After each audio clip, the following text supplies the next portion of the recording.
Mohan Roy 18वीं century के सबसे बेहतरीन इंटेलेक्चुअल पर्सनालिटी थे। कौन? राजा राम मोहन राय, यानी कि सबसे बुद्धिमान प्राणी कौन थे? राजा राम मोहन राय, है ना। उस समय के समाज में, अपने यहाँ की जो सोसाइटी थी, जो समाज था, उसमें बहुत सारी प्रॉब्लम्स थी, है ना। बहुत सारी प्रॉब्लम्स में आप लोगों को पता है कि बेसिकली हिंदू की बात कर रहे थे। जो हिंदू समाज था उसमें बहुत सारी समस्याएं थी। सती प्रथा अपने आप में एक बहुत कॉमन समस्या थी, है ना। साथ में चाइल्ड मैरिज यानी कि बाल विवाह एक बहुत बड़ी प्रॉब्लम थी। विडो का मैरिज ना कराना, है ना, विडो रिमैरिज ना कराना, ये अपने आप में एक बहुत बड़ी प्रॉब्लम थी।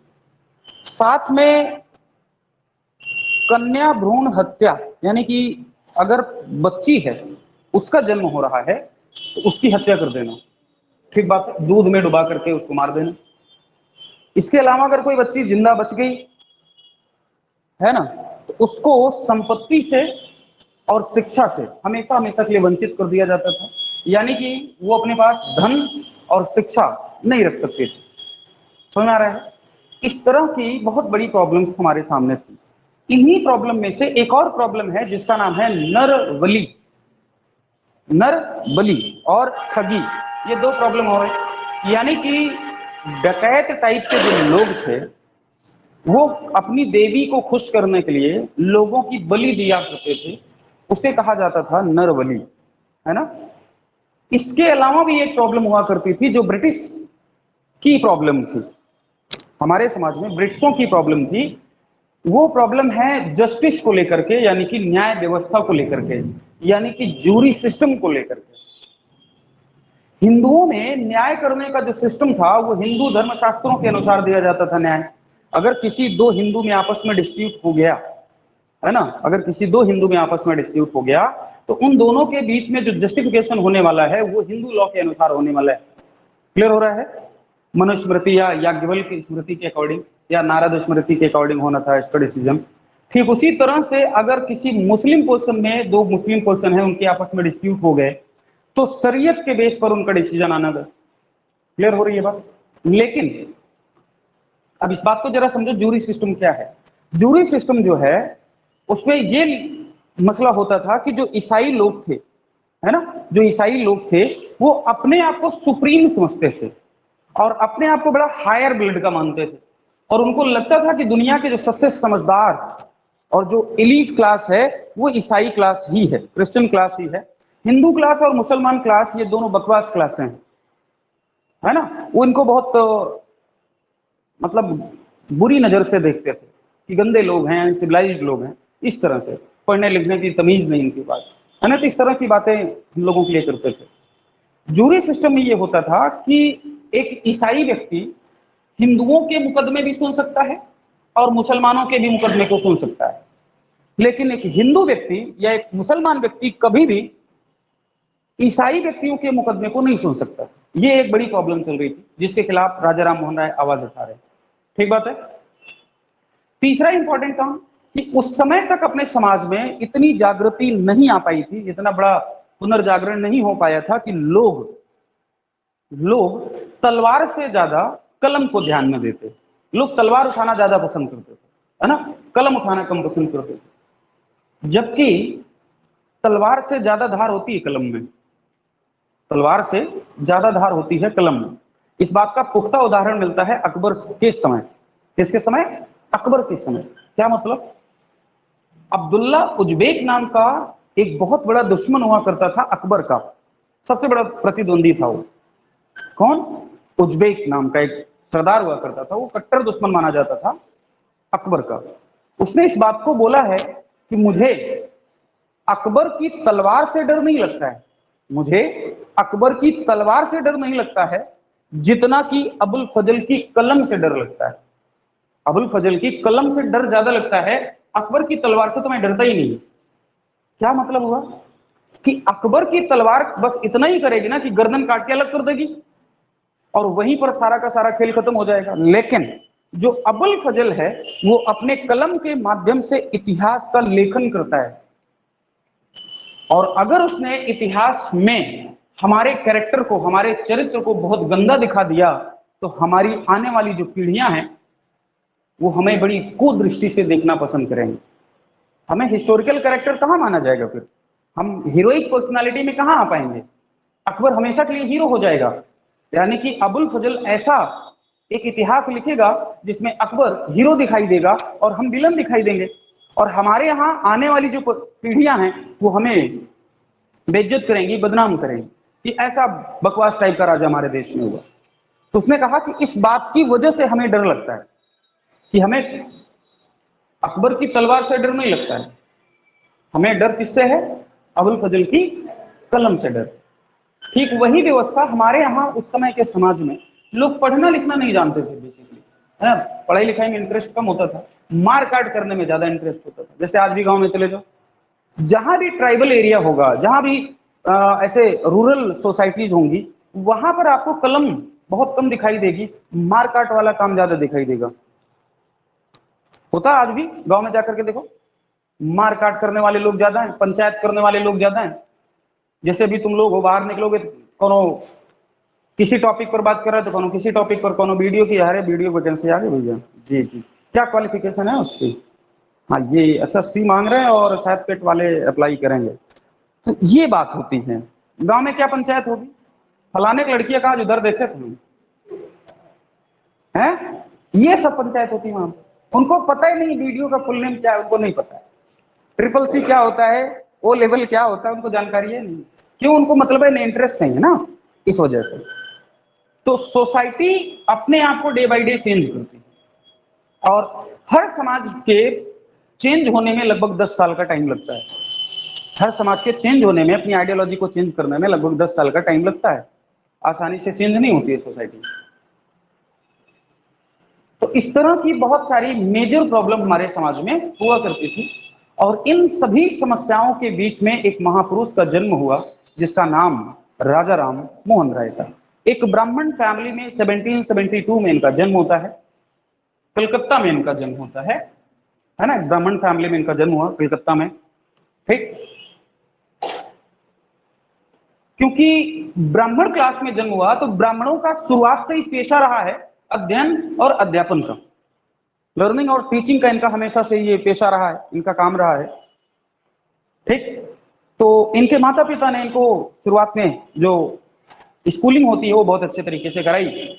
तो क्योंकि बंगाल से थे तो बंगला भाषा बहुत अच्छे से जान गए, है ना। बंगाल में ही आसाम वाला एरिया पड़ता था, तो आसाम सीख गए, आसामी जो लैंग्वेज थी उसको सीख गए। क्योंकि अंग्रेजों के द्वारा जो पहली प्रेसिडेंसी बनाई गई थी वो कलकत्ता में ही बनाई गई थी, तो इसका मतलब है कि जो ब्रिटिश लोग थे वो कलकत्ता में बहुत अच्छे तरीके से शासन कर रहे थे, और वहां पर फोर्ट विलियम नाम की संस्था को बना दिया गया था बहुत पहले से ही। इस वजह से इनको अंग्रेजी भाषा भी बहुत अच्छे से आ गई थी, इसलिए इनको अंग्रेजी भाषा भी बहुत अच्छे से आ गई थी।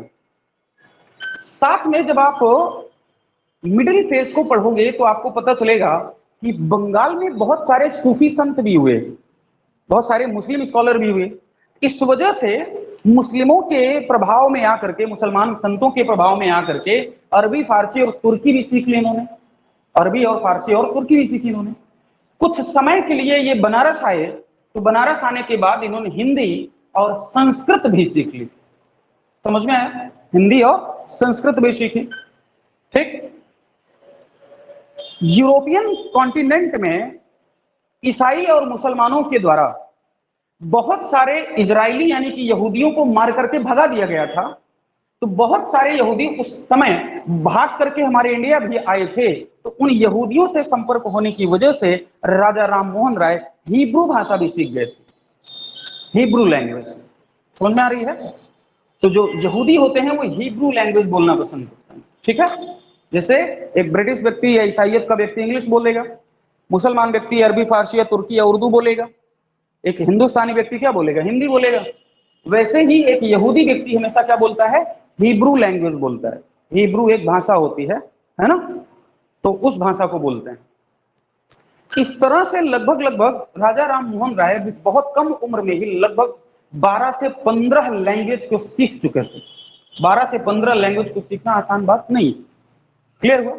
अब सोचने वाली बात है कि जब आप लैंग्वेज को सीख रहे हैं और जिस जगह की लैंग्वेज को सीख रहे हैं तो उसकी सिविलाइजेशन और कल्चर आपके कल्चर और सिविलाइजेशन पर इंपैक्ट डालेगी कि नहीं डालेगी? डेफिनेट सी बात है, डालने वाली है।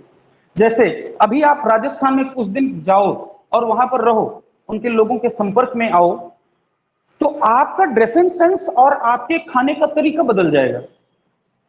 बात समझ में आ रही है? आपका ड्रेसिंग सेंस चेंज होगा, आपकी बोलने की जो शैली है, जो स्टाइल है, वो चेंज हो जाएगी, आपका खाने का तरीका तक बदल जाएगा। जैसे यूपी के लोग चावल खाना ज्यादा पसंद करते हैं, राजस्थान के लोग चावल खाते ही नहीं, सिर्फ रोटी खाते हैं, सिर्फ रोटियां खाना पसंद करते हैं। तो सिर्फ रोटियां खाएंगे आप वहां पर, चावल खाएंगे तो लोग देखेंगे अरे चावल खा रहे हैं, बंगाली है, बिहारी है। वो लोग चावल खाते ही नहीं, सिर्फ क्या खाते हैं? रोटी खाते हैं।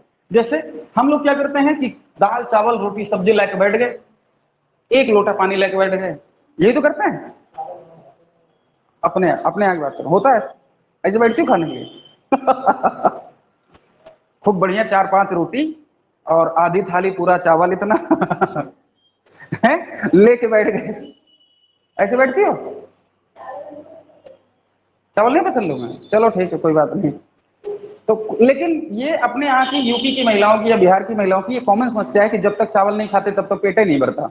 ये हमारी मम्मी कहती रहती बार बार, है ना, जबकि शुगर की पेशेंट है, जबकि शुगर की पेशेंट है, लेकिन जब तक कहेंगे कि अगर हमारा पेट भरना है चावल देना पड़ेगा आपको, 2 दवा ज्यादा खा लेंगे, 2 टैबलेट ज्यादा खा लेंगे, लेकिन चावल जरूर खाएंगे। तो अपने यहाँ चावल खाया जाता है, उनके यहाँ चावल नहीं खाया जाता है ना। तो खाने का तरीका बदलेगा कि नहीं बदलेगा? ड्रेसिंग सेंस चेंज होगा, आपका ड्रेसिंग स्टाइल चेंज होगी, बोलने का तरीका, वहां मारवाड़ी बोलते हैं तो आप भी मारवाड़ी बोलना स्टार्ट कर देंगे, है ना। तो जब आप किसी लैंग्वेज को सीख रहे होते हैं तो आप सिर्फ लैंग्वेज को नहीं सीख रहे होते हैं, उनकी कल्चर और सिविलाइजेशन आपके ऊपर इंपैक्ट डाल रही होती है। तो जो उनके यहाँ की अच्छी बातें हैं उसको आप अपने में ऑब्जर्व करने लगते हैं। बहुत सुंदर बात है जी।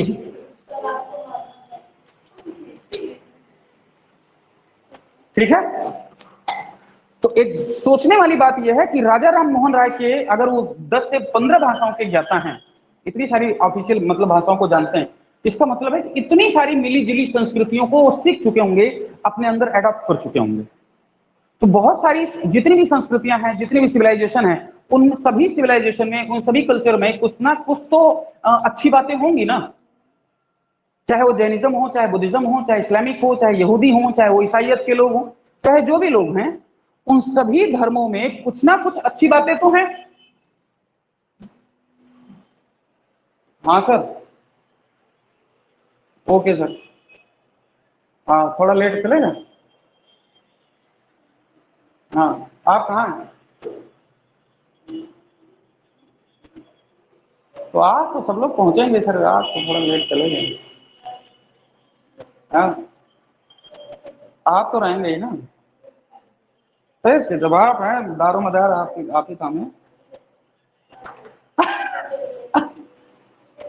आज आप रहेंगे ना, तो फिर आप हमें चिंता करने की क्या जरूरत है? नहीं, जब आप रहेंगे तो हमें चिंता करने की कहाँ जरूरत है? ठीक है सर।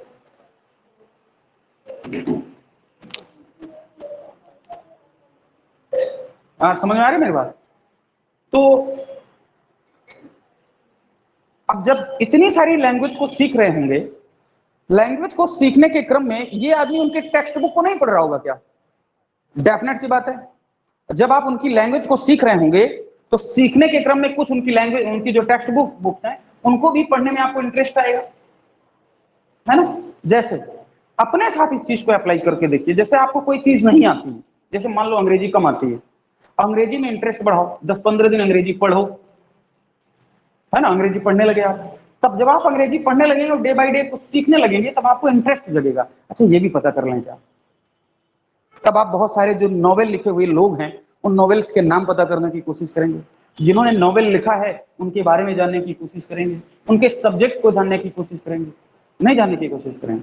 तो आपका जो नॉलेज होगा इससे रिच होने की कोशिश करेगा। बात समझ आ रही है? तो राजा राम मोहन राय जब इन सारे लोगों के धर्मों के टेक्स्ट बुक्स को पढ़ रहे थे, तो उन टेक्स्ट बुक के माध्यम से बहुत सारी संस्कृतियां और बहुत सारी सभ्यताओं का ज्ञान प्राप्त कर रहे थे। इससे उन्होंने यहूदियों के बारे में जाना, ईसाइयत के बारे में जाना, है ना। इस्लाम के बारे में बहुत अच्छे से जाना उन्होंने, हिंदू खैर थे तो हिंदू को अच्छे से समझ पाए। इस वजह से राजा राम मोहन राय भारत के पहले व्यक्ति हुए, इसलिए राजा राम मोहन राय भारत के पहले व्यक्ति हुए जो वेस्टर्न कल्चर से बहुत ज्यादा प्रभावित हुए। जो वेस्टर्न कल्चर से, यानी कि जो पश्चिमी सभ्यता है, यानी कि ब्रिटेन की, फ्रांस की, अमेरिका की, इन लोगों की जो सिविलाइजेशन और जो कल्चर है उससे बहुत ज्यादा प्रभावित हुए। एक समय तक ईसाई जो मिशनरीज के लोग थे, जो धर्म परिवर्तन करने का काम करते थे, उन लोगों को लगने लगा था कि राजा राम मोहन राय अपने हिंदू धर्म को छोड़ करके इस्लामिक धर्म को अपना लेंगे, यानी सॉरी ईसाई धर्म को अपना लेंगे। बात समझ आ रही है। राजा राम मोहन राय के बारे में मिशनरियों ने आकलन लगाया, अपना अपना अंदाजा लगाया, क्योंकि इतनी बढ़िया बात बोलते हैं, हमसे बेहतर नॉलेज इनको बाइबल के बारे में है, हमसे ज्यादा बेहतर तरीके से ये ईसा मसीह को जानते हैं। तो ऐसा लग रहा है कि राजा राम मोहन राय से अगर बात की जाए तो ये ईसाई धर्म में खुद को कन्वर्ट कर देंगे, ऐसा उनको भ्रम हुआ। और यही भ्रम हुआ है इस्लामिक लोगों को भी, यही भ्रम हुआ इस्लामिक लोगों को भी। क्या? क्योंकि उस आदमी को कुरान पूरी समझ में आ गई थी, है ना, हदीस पूरी अच्छे से समझ में आ गई, इजमा क्या होता है, कयास क्या होता है, तोरा क्या होता है, सब कुछ अच्छे से समझ में आ गया। तो जो मौलवी और मुल्ला टाइप के लोग थे, उनको लगा कि भाई बड़ा बढ़िया आदमी है, हमसे बेहतर तो कुरान ये इंटरप्रेट करता है, ऐसा करो इसको कन्वर्ट कराओ। दुनिया में सबसे बड़ा धर्म कौन सा? ईसाइयत। सेकंड नंबर का सबसे बड़ा धर्म कौन सा? इस्लाम। क्यों? क्योंकि इनके यहां का जो प्रिंसिपल है वो ये कन्वर्जन में यकीन करते हैं, ये कन्वर्जन में यकीन करते हैं। यहूदी भी तो इन्हीं का एक कौम है। मैंने एक दिन समझाया था आपको कि यहूदी भी अब्राहम को मानते हैं, इस्लाम भी अब्राहम को मानते हैं और ईसाइयत भी अब्राहम को मानते हैं। तो फिर यहूदी 50 लाख और 1 करोड़ पे क्यों है? पूरी दुनिया में पूरे यहूदियों की संख्या 1.5 करोड़ से ज्यादा नहीं, पूरी दुनिया में 1.5 करोड़ से ज्यादा नहीं है। कौन? यहूदी। तो यहूदियों की संख्या क्यों नहीं इतनी ज्यादा भाई? क्योंकि उनके प्रिंसिपल में यह है कि वो कन्वर्जन में यकीन नहीं करते। लेकिन ईसाइयत और इस्लाम ये दोनों के दोनों कन्वर्जन में यकीन करते हैं। क्या हिंदू धर्म कन्वर्जन में यकीन करता है? हाँ करता है, हाँ करता है। हिंदू धर्म भी कन्वर्जन में यकीन करता है, लेकिन स्वयं की इच्छा से, स्वयं की इच्छा से। लेकिन ईसाइयत और इस्लाम में तलवार के दम पर कन्वर्जन कराया, ईसाइयत और इस्लाम ने तलवार के दम पर कन्वर्जन कराया, लालच के दम पर कन्वर्जन कराया। समझ आ रहा है? यह तो लालच दिया, लालच से नहीं माने तो गर्दन पे तलवार रख दी। आप क्या करोगे? आप तो करेंगे भाई। हाँ क्या क्या? हाँ तो बहुत सारे लोगों ने तो किया। हाँ मुसलमान भी हिंदू बनते हैं, हाँ सरनेम चेंज हो जाता है। जैसी स्थिति आपकी उस समाज में थी, जैसे अब किसी ने खान लगाना स्टार्ट किया अपने, तो खान जो लोग होते हैं, जो पठान लोग होते हैं, वो इस्लाम में जनरल कैंडिडेट होते हैं, लगभग वो छत्री क्लास में होते हैं। समझ में आ रहा है ना? तो वो जब कन्वर्ट करेंगे तो उनको छत्री बना दिया जाएगा। समझ में आ रहा है? ऐसा कन्वर्जन होता है भाई। आपकी वहां पर जो पोजीशन है उसी पोजीशन के अकॉर्डिंग यहां आप आ जाएंगे। स्वामी दयानंद सरस्वती ने इसी के आधार पर शुद्धि आंदोलन चलाया था। कौन सा आंदोलन? शुद्धि आंदोलन। पूछा जाएगा तुमसे कि शुद्धि आंदोलन किसने चलाया, तो आप बताएंगे कि स्वामी दयानंद सरस्वती ने शुद्धि आंदोलन चलाया। मतलब क्या था इस बात का? कि जो भी ईसाई व्यक्ति बन गया है, जो भी इस्लामिक व्यक्ति हो गया है, उसका इच्छा है, उसका मन है कि वो फिर से अपने घर में आना चाहे, तो आदमी आ सकता है। यानी कि उसके ऊपर गंगा जल छिड़क करके 4 मंत्र मार करके, है ना, उसको इधर ला दो, बस ना। ये हो गया धर्मांतरण। क्लियर हो रहा है? तो ईसाइयत को भी भ्रम हुआ और इस्लामिक लोगों को भी भ्रम हुआ। मुल्ला मौलवी साहब ने तो राजा राम मोहन राय को जबरदस्त मौलवी कहा है। तुमसे सवाल पूछा जा सकता है कि ऐसा कौन सा समाज सुधारक था जो जबरदस्त मौलवी के नाम से जाना जाता था? तो कौन जाना जाएगा भाई? राजा राम मोहन राय जाने जाएंगे। क्यों जाने जाएंगे? उत्तर, क्यों जाने जाएंगे जबरदस्त मौलवी के नाम से? धर्म प्रवर्तक नहीं, ये उत्तर थोड़ा बताया हमने। क्योंकि उन्हें कुरान, हदीस, इजमा और कयास की बहुत बढ़िया इंफॉर्मेशन हो गई है। एक हाफिज से बेहतर नॉलेज रखता हुआ आदमी, हाफिज किसे कहते हैं? ऐसा व्यक्ति जिसे कुरान और हदीस पूरी याद हो, ऐसे व्यक्ति को इस्लामिक स्कॉलर बोलते हैं या हाफिज बोलते हैं। और राजा राम मोहन राय किसी हाफिज से कम नहीं थे, इस वजह से उन्हें जबरदस्त मौलवी के नाम से जाना गया। समझ में आया? ईसाइयों में तो कहा गया कि ये मसीहा हुए हैं। कई बार लोगों के तुमने बारे में सुना होगा, हाँ, ये तो मसीहा के रूप में जन्म लिया है और सारा का सारा परिवर्तन कर देगा। मसीहा मतलब मसीह, मसीह का मतलब ईसा मसीह, ईसा मसीह का मतलब, ईसा मसीह का मतलब ईसाइयत है ना। तो ईसाइयत में इनको क्या कहा गया? मसीहा कहा गया। इस्लामिक में क्या कहा गया इनको? जबरदस्त मौलवी कहा गया।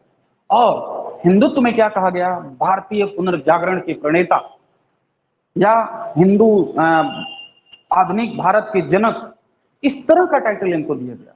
प्रातःकालीन तारा, ये सब किसको कहा गया है? राजा राम मोहन राय। आधुनिक भारत का जनक, प्रथम आधुनिक पुरुष, राजा राम मोहन राय को कहा जा रहा है। प्रातःकालीन तारा, ये सब किसके लिए टाइटल है? पुनर्जागरण आंदोलन का जनक, ये सारी टाइटल किसके लिए है? राजा राम मोहन राय के लिए। ठीक है, इतनी बात समझाई। यहां ध्यान रहे इस बात का कि राजा राम मोहन राय भारत के पहले व्यक्ति हैं जो वेस्टर्न कल्चर से बहुत ज्यादा प्रभावित हुए। लेकिन ईसाइयत के लोग और इस्लामिक लोग, ये दोनों बाद में राजा राम मोहन राय के विरोधी क्यों हो गए? हाँ, विरोधी इसलिए हो गए क्योंकि इनको क्या लग रहा था शुरुआत में, क्योंकि शुरुआत में तो अच्छी अच्छी बातें बोल रहे थे, ईसाइयत भी ये अच्छी बात है, इस्लाम भी ये अच्छी बात है। लेकिन जब आदमी आपके धर्म को जानेगा तो आपकी धार्मिक कमियों को भी तो जानेगा वो। तो राजा राम मोहन राय जब पढ़ने लगे तो ईसाइयों की एक बड़ी शानदार फिलॉसफी पता चली, जो मैंने बताया था, ट्रिनिटी फिलॉसफी। गॉड का बेटा ईसा मसीह, गॉड तो है एक, उसका बेटा ईसा मसीह दो, और पवित्र आत्मा तीन। बात समझाई थी इसको, तीन बातें हो गई। तो उन्होंने कहा भैया जब मानते हो मोनोथिज्म को तो ये कहां से ले आए ट्रिनिटी? जब कहते हो कि सिर्फ एक ईश्वर है तो ये तीन कहां से आ गए? तो यहां आप गलत काम कर रहे हो। दूसरी सबसे जो गलत अवधारणा है वो ये कि जब ईश्वर एक है, सुप्रीम पावर एक है, तो ईसा मसीह कौन से खेत की मूली? इसको क्यों आप डिवाइन पावर दे रहे हो? इसको एक साधारण पुरुष की तरह बनाओ ना। मतलब ईसा मसीह की जबरदस्त तरीके से आलोचना करना स्टार्ट कर दिया इस आदमी ने। किसने आलोचना करना स्टार्ट किया? राजा राम मोहन राय ने। पहले तो बहुत प्रशंसा की, ईसाई धर्म बहुत बढ़िया धर्म है, लेकिन जब ईसा मसीह की आलोचना करोगे तो कोई क्रिश्चियन आदमी तुम्हारी बात को बर्दाश्त करेगा? तो जितने भी इनके ईसाई फॉलोवर थे तब उनका भ्रम टूटा कि यार ये तो गंदा आदमी है, हम तो बहुत अच्छा आदमी समझ रहे थे इस आदमी को, है बहुत घटिया आदमी। तो सारे ईसाइयों ने इनका विरोध करना स्टार्ट कर दिया। बात समझ आ रही है? ठीक उसी तरह से इस्लामिक लोगों ने, इस्लामिक लोग इनको मौलवी कह रहे थे, इस्लामिक लोगों की क्या बुराई थी इस आदमी ने? इस्लामिक लोगों की बुराई में एक नहीं कई सारी बातें इन्होंने बताई, एक नहीं बहुत सारी बातें बताई। दूसरा मतलब पहली बात, जो पूरी तरह से हिंसा पे प्रमोट कर रहे थे चीजों को, उसकी आलोचना की, है ना। दूसरा कि आपके इस मजहब में महिलाओं को स्वतंत्रता नाम की कोई चीजें नहीं है, आपके इस मजहब में महिलाओं के लिए स्वतंत्रता नाम की कोई चीज नहीं है, जो कि बहुत गलत बात है। यानी कि जितनी आजादी आपको होनी चाहिए उतनी ही आजादी आपकी महिलाओं को भी तो होनी चाहिए। आप उनको शिक्षा का राइट क्यों नहीं देते हैं? है ना, शिक्षा का राइट दीजिए। संपत्ति का अधिकार क्यों नहीं दे रहे हैं उनको? संपत्ति का अधिकार दीजिए उनको आप। ये सारी चीजें जब सामने रख रहे थे, जो मुल्ला और मौलवी साहब थे उनको भी लगा कि यार ये तो हमारे धर्म में खेल कर रहा है यार। और हिंदू धर्म के भी आलोचक बने ये, हिंदुओं की बहुत जबरदस्त तरीके से आलोचना की। हिंदू धर्म में बुराई करने की तो एक नहीं तमाम बातें थी इनके पास। बहुदेववाद, है ना, एक नहीं कई सारे देवी देवताओं को मानेंगे, ये मान रहे थे। एकेश्वरवाद को, एकेश्वरवाद कहां से सीखा? इस्लाम से सीखा, है ना, इस्लाम से सीखा, उसकी आलोचना कर रहे हैं। सती प्रथा की आलोचना कर रहे हैं, ये सती नहीं होना चाहिए। बहुत सारे सती समर्थक थे जिनमें एक बहुत बड़ा नाम है राधाकांत देव, वो सामने आ गए। राधाकांत देव, उन्होंने कहा नहीं सती होना चाहिए, सती कहाँ गलत बात है, सती होनी चाहिए।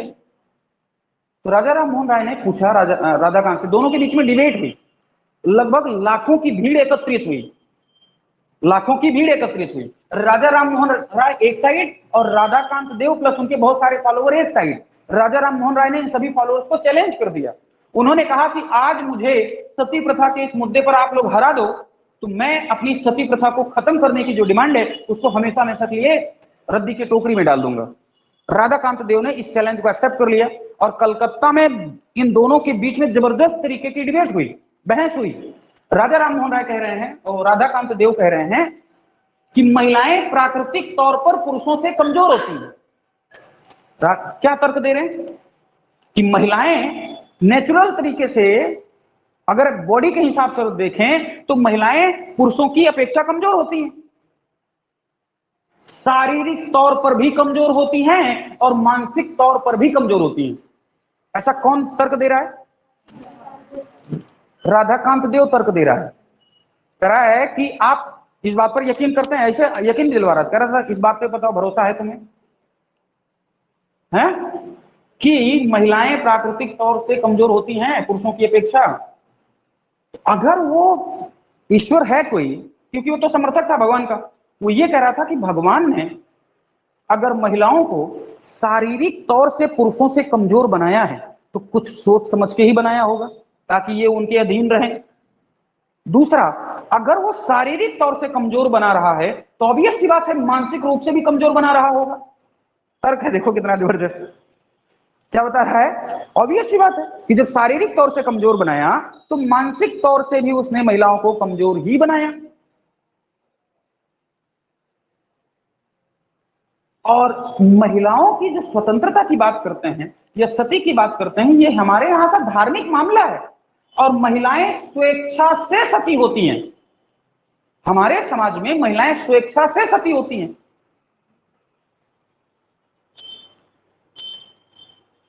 और वो स्वतंत्रता पूर्वक अगर रहेंगी तो क्योंकि दिमागी रूप से कमजोर होती हैं इस वजह से हमेशा गलतियां करेंगी।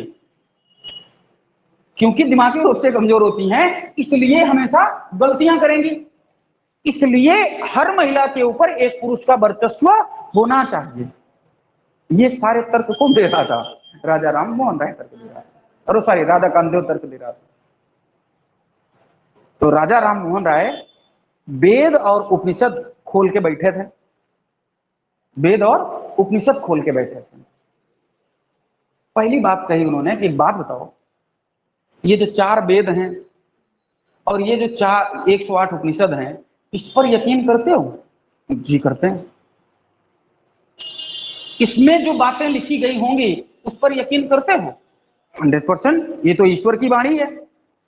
अच्छा, उसने कहा कि मैं 1 नहीं 10 दिन यहां पर बैठा रहूंगा आपके साथ, तुम भी यहीं बैठे रहो, चारों वेदों को पलट डालो और कहीं भी किसी भी किताब में, यानी कि इन 4 वेदों में और इन 108 उपनिषदों में कहीं पर भी महिलाओं के सती होने का प्रमाण मिले तो बताना। कहीं पर भी सती होने का प्रमाण मिले तो बताना हमको।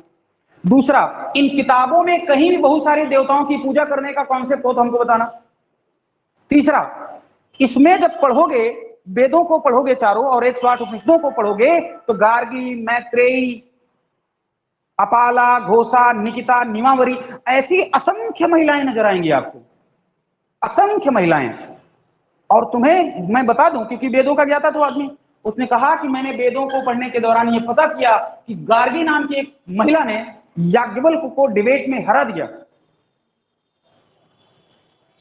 समझ आ रहा ना? क्या कि गार्गी नाम की एक साधारण स्त्री ने याज्ञवल्क्य जैसे ऋषि, प्रतापी और विद्वान व्यक्ति को हरा दिया। तो भैया एक स्त्री जब एक पुरुष को हरा रही है तो मानसिक तौर से कहां कमजोर नजर आ रही भाइयों? तर्क देख रहे हैं कि अगर वो हरा रही है तो इसका मतलब है कि उस पुरुष से तो मानसिक रूप में मजबूत होगी वो। गार्गी, मैत्रेयी ने ऐसे काम किए। बहुत सारी महिलाओं ने तो ऋग्वेद का संकलन किया है, ऋग्वेद के बहुत सारे मंत्रों को लिखा है। और तुम्हें बताएं, उन्होंने कहा कि जो ऋग्वेद है उसके जो मंत्र होते हैं उन्हें ऋचा कहा गया है। क्या कहा गया है? ऋचा। ऋचा कभी पुरुष का नाम हुआ है क्या? नहीं हुआ है। तो ऋचा स्त्री का नाम होता है। ऋचा स्त्री का नाम होता है। क्यों? क्योंकि अधिकांश श्लोकों की रचना स्त्रियों ने की। अधिकांश श्लोकों की रचना किसने की? स्त्रियों ने की।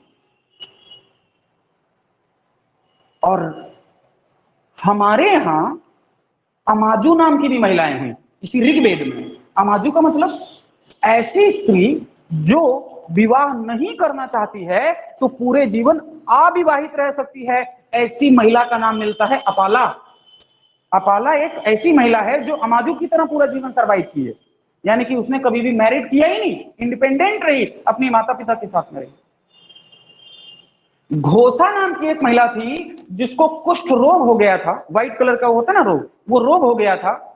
इसके बावजूद उस महिला को ऋषि पुरुषों की तरह सम्मानित किया जाता था, उसको रिस्पेक्ट दी जाती थी। समझ आ रहा है?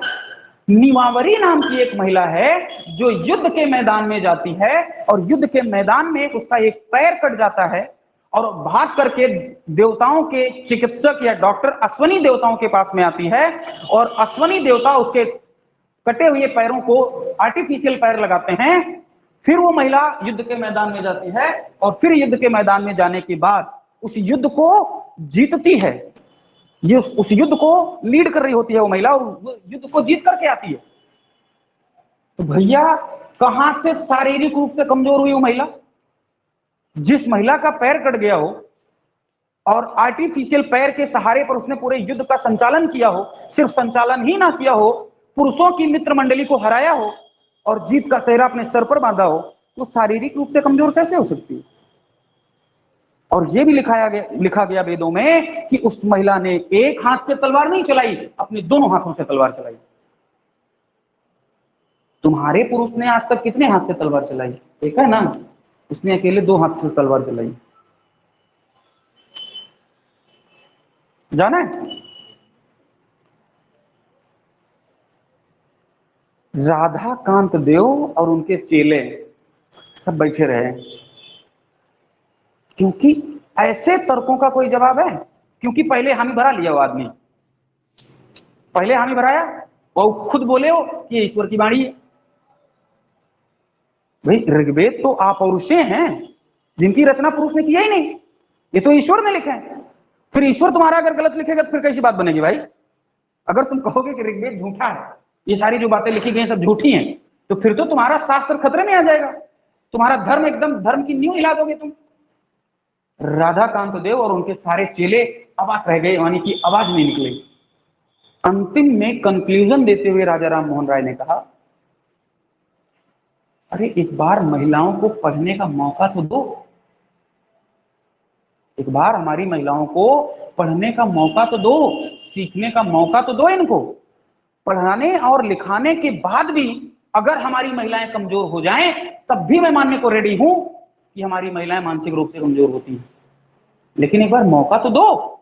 जिस तरह से तुमने पुरुषों को, बच्चों को मौका दिया, उसी तरह से बच्चियों को भी एक बार मौका दे करके तो देखो। फिर अगर ये कमजोर निकल जाएं तो फिर बताना, फिर भी हम एक्सेप्ट करेंगे इस बात को। तब राजा राम मोहन राय इस बात से, जब वो जो फॉलोअर बैठे थे चेले टाइप के लोग, जब उन लोगों ने बातें सुनी तो वो सारे लोग पाला बदल के इधर आ गए। किसके साइड में आ गए? बहुत बढ़िया बात बोलता है आदमी, इसी साथ रहेंगे अब। समझ आया? अब वो सारे जो चेले बदल के, पाला बदल के आए, दल परिवर्तन करके, जैसे दल बदल कानून नहीं लागू होता, तो दल परिवर्तन करके जब आए राजा राम मोहन राय के साइड में, तो राजा राम मोहन राय ने एक बढ़िया लेटर लिखा लॉर्ड विलियम बेंटिंग के नाम पर कि हमारे साथ में इतने और लोग हैं जो इस सती प्रथा को एबॉलिश करना चाहते हैं, समाप्त करना चाहते हैं। समझ में आया?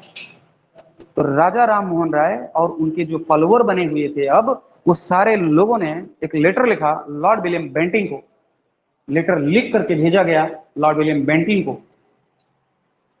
इस पर लॉर्ड विलियम बेंटिंग कोई डिसीजन ले पाता उससे पहले राधाकांत देव 50,000 और लोगों को लेकर पहुंच गया।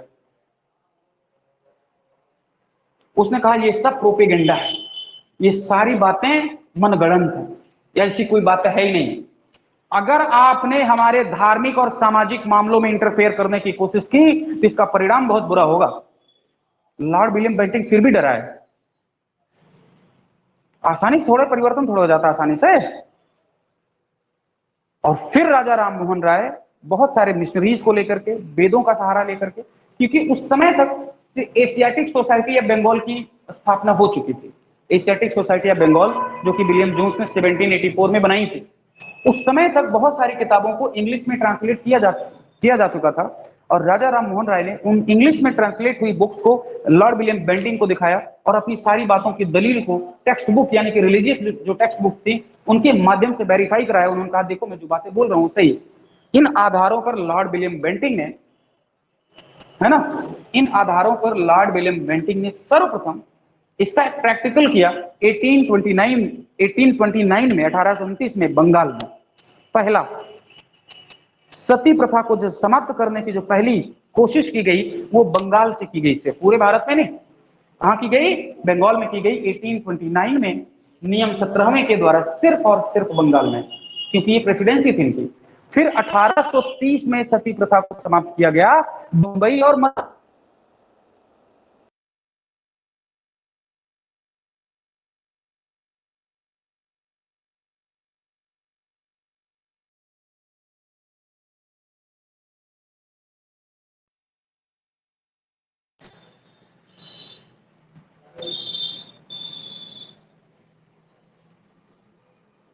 समझ में आ रहा है भाई? बोर हो गए सब? हाँ,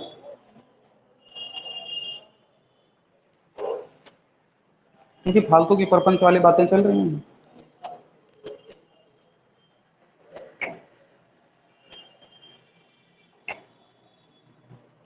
तो सती प्रथा आसानी से थोड़ी खत्म हुई है, इतना सारा बवाल हुआ है तब जाकर के सती प्रथा खत्म हुई।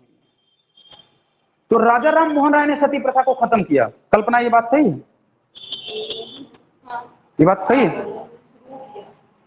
राजा राम मोहन राय ने सती प्रथा को समाप्त किया, क्या ये स्टेटमेंट सही है?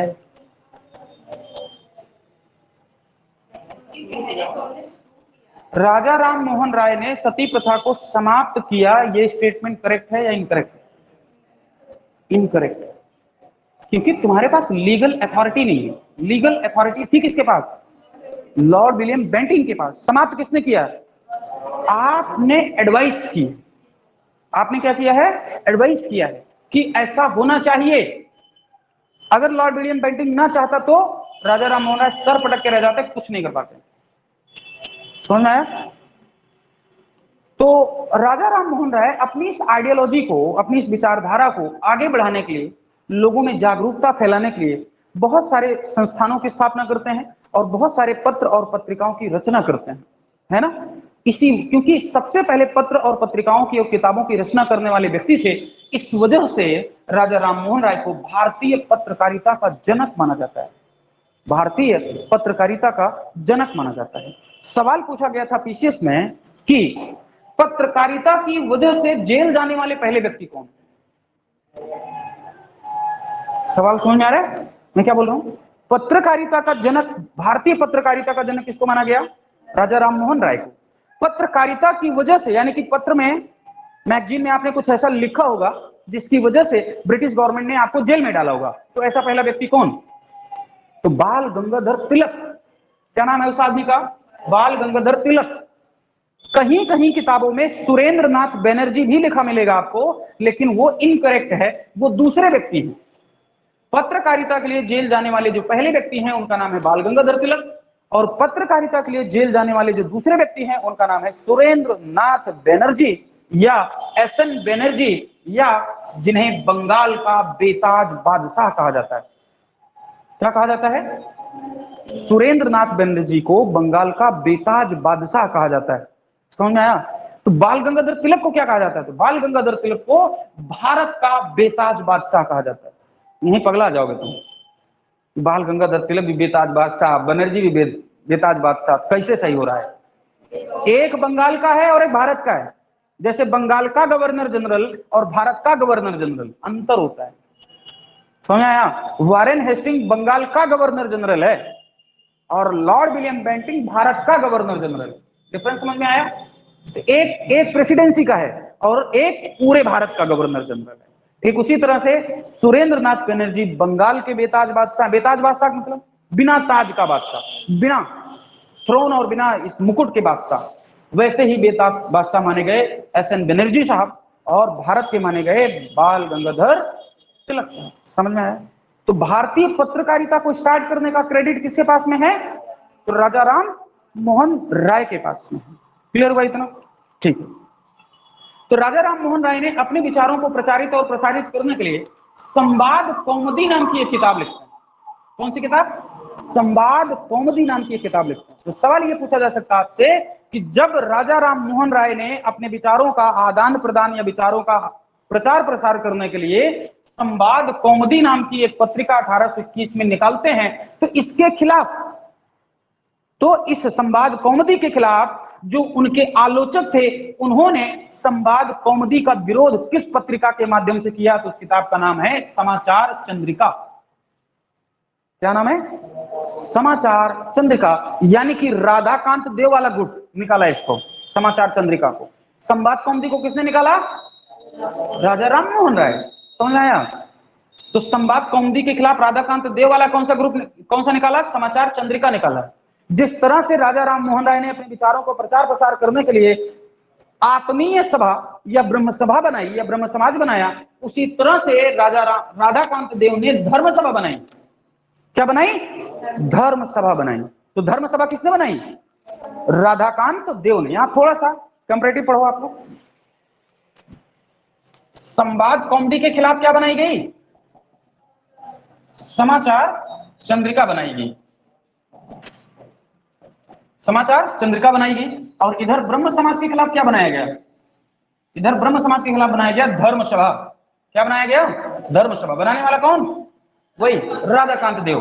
धर्म सभा के अलावा भी एक शब्द मिलता है, मानव धर्म सभा। गलती मत कर देना, ये मैचिंग करने के लिए आ जाएगा। तो धर्म सभा अलग चीज है और मानव धर्म सभा बिल्कुल अलग बात है। समझ में आ रहा है ना? तो धर्म सभा किसने बनाई?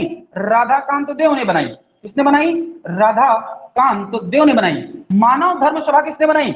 ये तो बनाई गई कलकत्ता में। ये कहां बनाई गई? कलकत्ता में। ये भी कहां बनाया गया था? कलकत्ता में। ये सारी चीजें कहां की हैं? कलकत्ता की। लेकिन मानव धर्म सभा जो बनाई गई, ये गुजरात में बनाई गई। कहां बनाई गई? गुजरात में बनाई गई। किसने बनाया? दुर्गाराम मंचाराम ने। किसने बनाया? दुर्गाराम मंचाराम नाम है उस आदमी का। तो पढ़िए, खराब हो गई, वो झटक रहा है।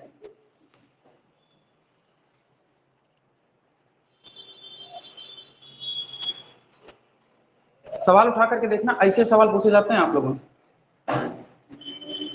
नहीं पूछे जाते? ऐसे सवाल पूछा जाएगा और फिर तुम सर पटको गए रहे। फिर तो समझा रहा था एक दिन एक आदमी, लेकिन हम खोपड़ी खराब करके बैठे थे।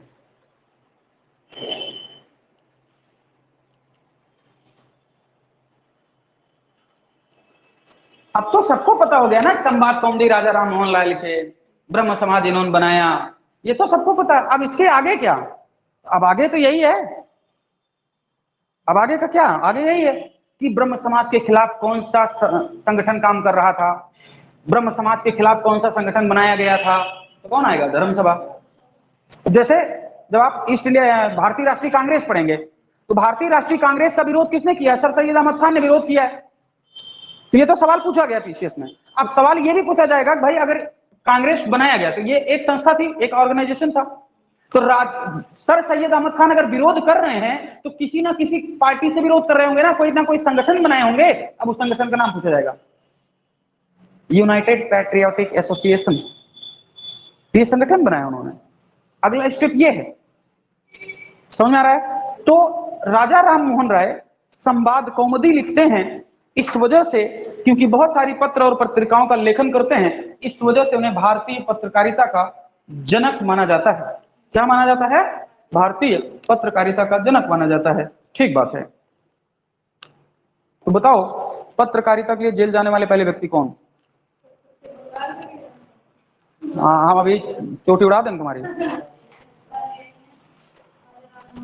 बहुत सुंदर।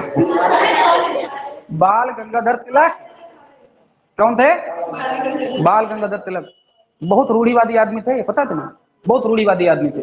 ये चाइल्ड मैरिज को चाहते थे, चाइल्ड मैरिज होती रहे, 4 साल 5 साल की बच्ची का विवाह हो जाए, कोई दिक्कत की बात नहीं। बहुत कंजर्वेटिव माइंड के थे। कौन? बाल गंगाधर तिलक। लेकिन थे बड़े एग्रेसिव आदमी, मारकाट करने वाले आदमी थे, है ना। रानडे सबसे पुराने दुश्मन इनके माने जाते हैं। महादेव गोविंद रानडे का नाम सुना है? सबसे बड़े दुश्मन थे इनके, तिलक के। ये तिलक से दुश्मनी रखते थे। उनके पंडाल को जलवा दिया था इन्होंने, किसने? तिलक ने। आगे स्वतंत्रता आंदोलन में पढ़ेंगे। समझ में आया क्या? बाल विवाह ठीक रहता था है? क्या कर रही है? मतलब आज के समय में बाल विवाह हो जाना चाहिए।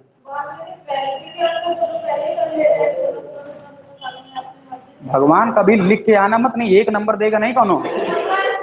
अच्छा लिख के आ मत जाना तुम गलती से। कहेगा स्त्री होकर के स्त्री की इस तरह से आलोचना कर रही है। कोई समाज फालतू बात कर रही है तुम। ऐसा बोल मत देना तुम किसी के सामने। हाँ, और कोनो अगर महिलाएं मिल गई जो महिला मुक्ति वाली वहीं धर के कूटेंगे तुमको पकड़ के। बोल मत देना।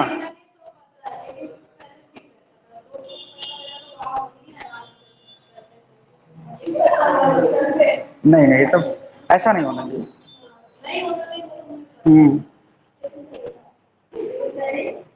अच्छा तुम भी समर्थन में हो?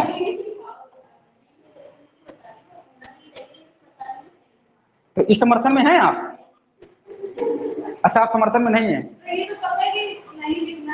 हाँ लिखना मत गलती से। बहुत बढ़िया कह देना, बाल विवाह सबसे घटिया अपराध माना जाता है, बहुत क्रूरतम है, स्त्रियों के ऊपर अत्याचार था, फलाना। ये जितना खिलाफ में लिख पाना इसके खिलाफ लिखना। और अंदर तुम्हारे अंदर क्या चल रहा है वो तुम अपने अंदर छुपा के रखो, बताना भी मत। समझ आ रहा? इसको बोल मत देना कहीं गलती से तुम।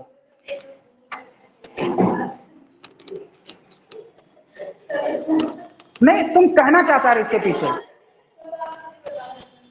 क्या कह रहे हो? मतलब कहने का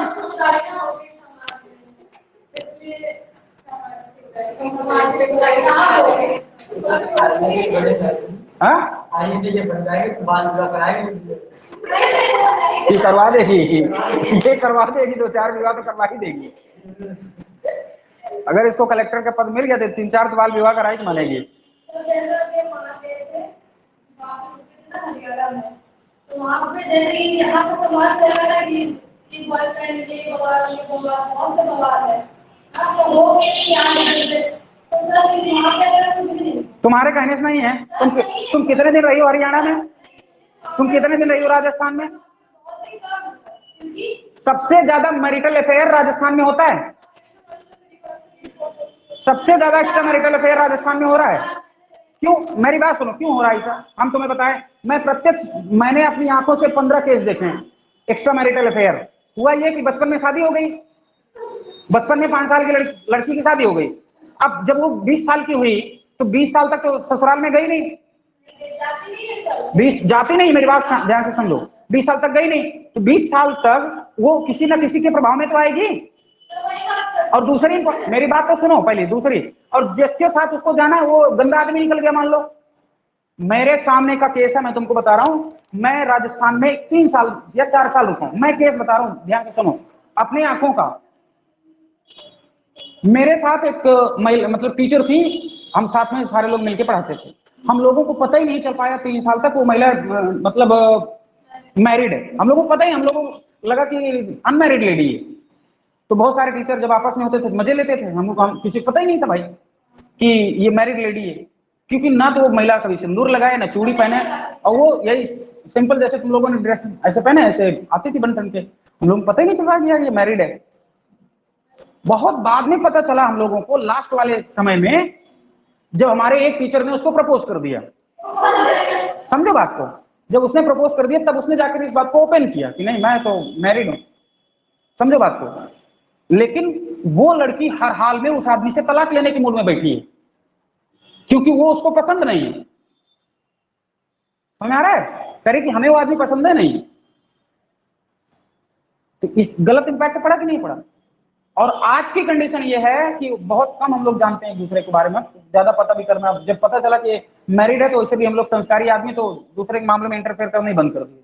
लेकिन आज भी ये पता है कि वो महिला उस आदमी के साथ नहीं रहती, उसी पुरुष से उसको एक बच्चा है, लेकिन वो अपने पति के साथ न रह करके उससे उसके अपने ससुराल से अलग दूसरी जगह किराए के रूम में रहती है, अभी भी पढ़ाती है, अपनी बच्ची का पालन पोषण कर रही है, लेकिन पति के साथ नहीं रहती। हाँ, लेकिन ऐसा काम क्यों, ऐसा काम क्यों?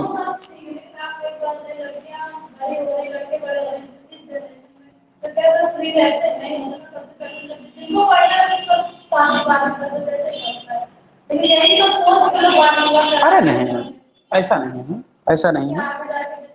देखो एक बात सुनो, जैसे अगर दो लड़का लड़की है, मतलब समझदार हो थोड़ा सा, आज के जनरेशन को देखो, अगर वो समझदार हो चुके हैं, जैसे सभी लड़का लड़का अगर 20 साल 22 साल के हो गए, 25 साल के हो गए, तो आप डेफिनेटली माना जाता है कि आप समझदार हैं, और मतलब कि समाज के पूरी तरह से खिलाफ ना चले जाओ, कि मान लो तुम ब्राह्मण हो और तुम मुसलमान के पास चले गए, या मुसलमान हिंदू के पास चला है, तो ये सामाजिक रूप से बहिष्कार हो जाएगा।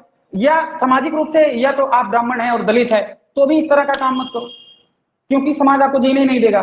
मैं ये नहीं करूँ कि इसके मैं विरोध में हूँ, मैं इसके लिए नहीं बोल रहा हूँ, समाज की दशा बता रहा हूँ कि अगर आपको समाज से बचना भी है तो इतने तो पहले तो समझदार बनो कि जिस आदमी से आप मतलब कोशिश करो कि हमारा इसके साथ फ्यूचर हो, पहले तो आदमी को देखो कि आदमी कैसा है, इसके साथ फ्यूचर प्लानिंग की जा सकती कि नहीं, इसका फ्यूचर कैसा है, पढ़ने में कैसा लड़का, समझ आ रहा है, और जाति का क्या है, धर्म का क्या है, सब देख लो, और तुम्हें लगे कि इसमें इंटरेस्ट है हमारा, तो फिर बात आगे बढ़ा लो। हाँ, नहीं गलत चीज है, तो फिर दिक्कतें होती हैं आगे। लेकिन बहुत सारी लड़कियां अब समझदार हो चुकी हैं, वो आसानी से इन सारे बवालों में नहीं फंसती हैं, फंसती भी हैं तो वो बहुत आगे का फ्यूचर प्लान करके फंसती हैं। हाँ हाँ, वो तो गलत सही कह रहे हैं, उनको जानकारी नहीं, ये पॉइंट। हाँ हाँ, वो तुमसे ज्यादा कलाकार हो चुके हैं। ये बात तो हम मानते हैं। हाँ, जैसे हाई स्कूल की लड़कियां, 12th क्लास की लड़कियां, हाँ किशोरावस्था में, ये सही कह रही है। हाँ हाँ, बिल्कुल बिल्कुल।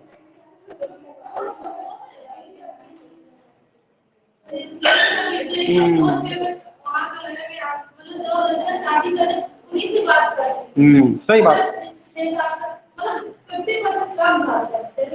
सही बात है, अब तुम सही पॉइंट पे आई हो, अभी तक हम समझा नहीं पा रहे तुम कहाँ बात बोल रही हो, यहाँ वाले वैलिड पॉइंट पे हो तुम, कि इस सारी चीजों को अगर मद्देनजर देखते हुए देखा जाए तो जी जी, ठीक है। तो इस तरह से राजा राम मोहन राय ने शुरुआत की अपने विचारों को प्रचारित प्रसारित करने के लिए। तो उन्होंने बहुत सारी किताबें लिखी, बहुत सारी पत्रिकाएं लिखी, जिनमें संवाद कौमुदी एक बहुत बड़ी किताब, मिरातुल अखबार, है ना, मैंने कल शायद उस दिन शायद बहुत सारे नाम लिखे थे, मिरातुल अखबार हो गया, ब्रह्मनिकल मैगजीन हो गई, है ना, तोहफा उल मुहावदीन हो गया, संवाद कौमुदी हो गई, कौन सा था, बंगदूत हो गई, इस तरह की बहुत सारी रचनाएं उन्होंने की, ठीक है ना। और अपनी इन रचनाओं के माध्यम से भाई साहब ने अपनी विचारधारा का प्रचार प्रसार कराया। तो उनकी विचारधारा में क्या क्या बातें थी, तो सती प्रथा के खिलाफ में काम कर रहे थे, सती प्रथा नहीं होनी चाहिए, चाइल्ड मैरिज नहीं होनी चाहिए, जाति सिस्टम नहीं होना चाहिए, कास्टिसिज्म नहीं होना चाहिए, समझ आ रहा है ना, एक ईश्वर को मानना चाहिए, बहुत सारे ईश्वर को नहीं मानना चाहिए। दूसरा सबसे वैलिड जो इंपॉर्टेंट पॉइंट है जिसमें तुम फंस जाओगे, वो ये कि वो सभी धर्मों में अच्छाइयां ढूंढते थे, कि वो ये कहते थे कि सभी धर्मों में अच्छी अच्छी बातें हैं, सभी धर्मों में अच्छी बातें, इसका मतलब नास्तिक नहीं हो आदमी। अगर आपको लिखा मिल जाए कि राजा राम मोहन राय नास्तिक थे, नहीं, राजा राम मोहन राय नास्तिक नहीं थे, वो सभी धर्मों को समान महत्व देते थे, इस बात को स्वीकार करते थे कि सभी धर्मों में अच्छाइयां हैं, और इस बात को एक्सेप्ट करते थे कि भारतीय सभ्यता को पश्चिमी सभ्यता से प्रभावित होना चाहिए, इस बात पर यकीन करते थे। साथ में इस बात को बोल रहे हैं कि जितने भी धर्म की किताबें लिखी गई हैं, चाहे वो कुरान हो, चाहे वो बाइबल हो, चाहे वो वेद हैं, वो त्रुटिहीन नहीं है, मतलब उन सभी में त्रुटियां हैं, कुरान में भी गलती है, बाइबल में भी गलती है, वेदों में भी गलती है, इस बात को एक्सेप्ट कर रहा है आदमी। तो जब इन किताबों में गलतियां हैं, जब इन किताबों में गलतियां हैं तो किताबों की पूजा क्यों, जब किताबों में गलतियां हैं तो किताबों की पूजा क्यों और किताबों को अंतिम सत्य क्यों माना जा रहा है? जब इसमें गलतियां हैं तो ये अंतिम सत्य नहीं हो सकती। वो सीधे सीधे बोल रहा है कि दुनिया की ऐसी कोई किताब नहीं लिखी गई है जिसमें कुछ ना कुछ गलती ना हो। अगर किताबों में हाँ, अब ये तो पूरा पढ़ना पड़ेगा, पता चलेगा। ये तो राजा राम मोहन राय बताएगा। मेरी बात, इनके कॉन्सेप्ट को समझो। ऐसे स्टेटमेंट दे देंगे फंस के रह जाओगे आप, है ना?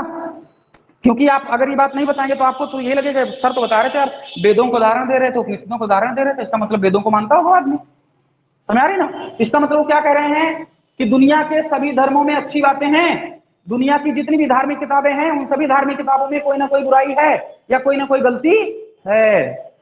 ईश्वर की पूजा नहीं होनी चाहिए। क्यों नहीं होनी चाहिए? मूर्ति पूजा नहीं होनी चाहिए। तो क्यों नहीं होनी चाहिए? क्योंकि ईश्वर निराकार है, उसका कोई आकार नहीं, उसका कोई आकार ही नहीं है। जब उसका कोई आकार नहीं है तो आप उसकी मूर्ति कैसे बना सकते हैं? इसलिए मूर्ति पूजा नहीं होनी चाहिए।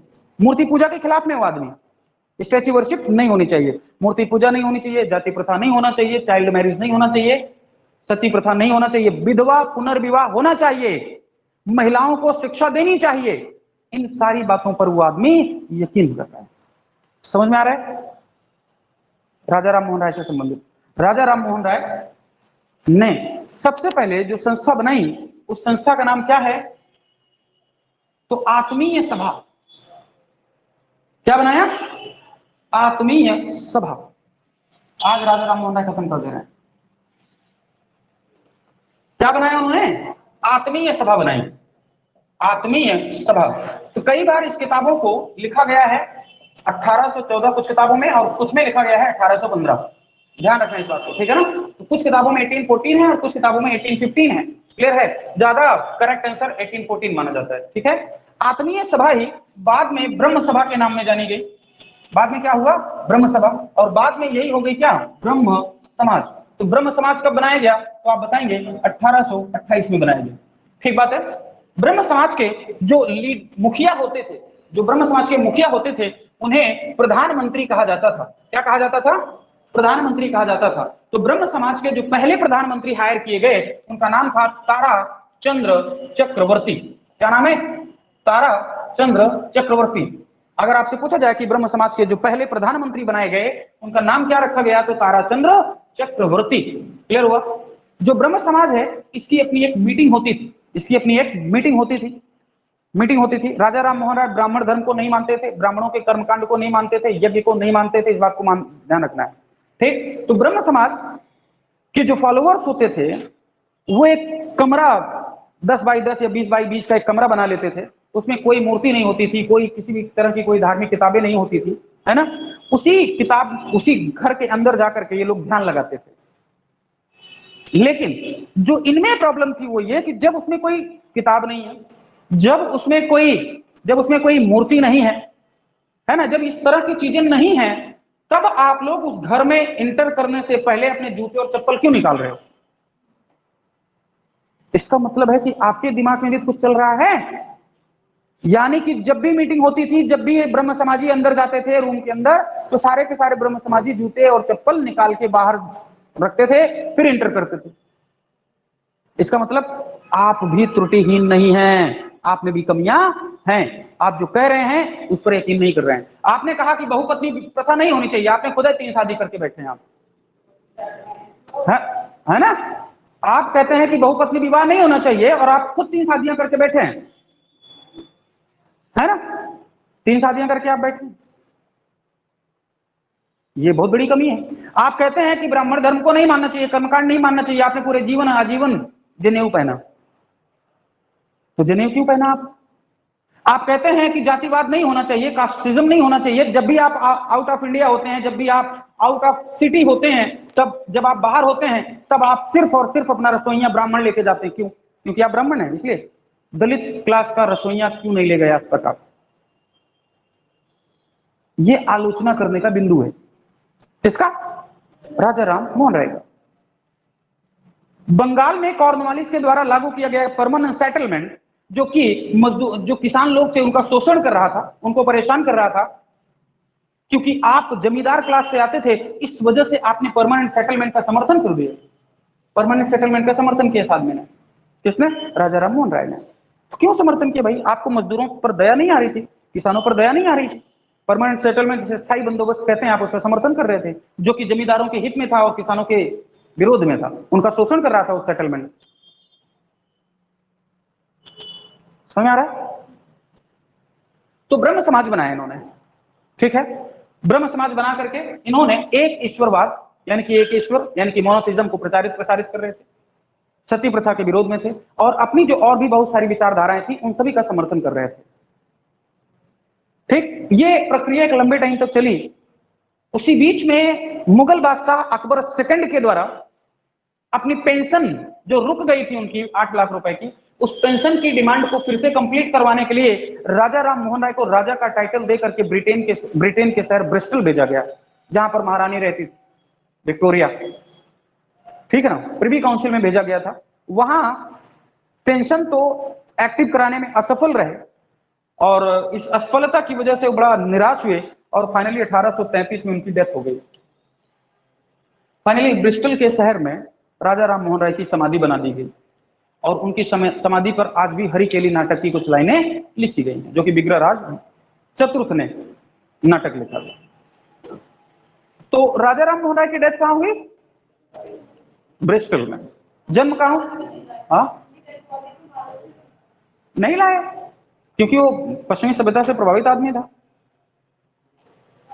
वहीं दफना दिया गया उसको, उनकी समाधि हो गई वहीं पर, ठीक है। ऐसे व्यक्ति थे कौन? राजा राम मोहन राय।